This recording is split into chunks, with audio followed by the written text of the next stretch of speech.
become very easy to become deceived by the illusions of this life. Now, what are the illusions of this life? Well, there are several illusions. There are illusions of hardships, illusions of money, illusions of status, material things. But what's interesting is one of the illusions of dunya is actually the illusions of obstacles and trials. That can also become an illusion. Why? I'll give you an example. One of my favorite stories in the Quran. Does anyone know what it is? Essentially, the illusion of this barrier. The illusion of being trapped. Right? Because we know that Musa alayhi salam is traveling and he's escaping the worst tyrant. He's escaping Pharaoh and his army. And he's with a bunch of slaves. And they're trying to get away. They're running for their lives. This is a tyrant who killed babies as a policy.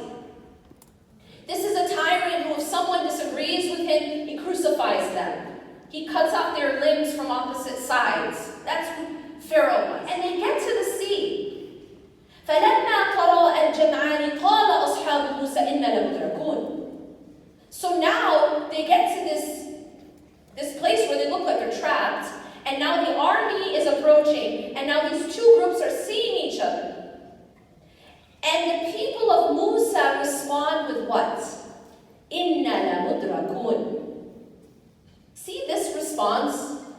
This is a very natural, knee-jerk human response to hardships, to the illusion of being trapped. And I say illusion. And so what do they say? They say, إِنَّا لَمُدْرَكُونَ. Indeed, we're going to be overtaken. You know when you face hardships in your life? Maybe it's a financial problem, maybe it's a medical problem, a family problem, a problem in your marriage, a problem in your extent. These are all the tests of this life. It's also interesting to note that we all want to pretend that we have perfect lives, right? Because we all want to have this image of being perfect. We're afraid of people seeing our flaws. We're afraid of people looking at our lives and judging us. And so what do? A lot of times we will put a filter on our life, so to speak, right?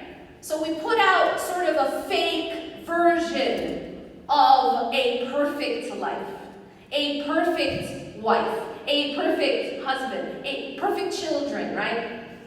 It's all Instagram worthy. Our lives are just, And this is also why studies have found that people who spend too much time on social media have more loneliness, more depression, and more anxiety, and more dissatisfaction with their own lives and their own selves.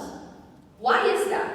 Well, essentially, it's because you're comparing your real life to someone else's Photoshop life. You're comparing your real skin with someone else's Photoshopped skin. You're comparing your real self and your real marriage and your real family to someone else's Photoshopped version. It's not real. It's an illusion. It's an illusion. And so it can become very easy to fall into despair. فَلَمَّا تَرَاءَ الْجَمْعَانِ قَالَ أَصْحَابُ مُوسَى إِنَّا لَمُدْرَكُونَ. Their response is, we're going to be overtaken. We're going to be overtaken. Now, I want you to focus on something very deep here.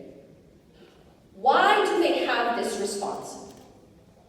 They have this response because their focus is wrong. They have this response of hopelessness and helplessness and defeatism and despair. Why? Because their focus is wrong. What are they focused on? They are focused on the problem, which is the sea, the Red Sea, the army.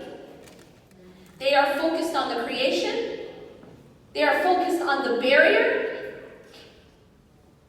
But now Allah compares. قَالَ كَلَّا. Now at this point, he is unmoved.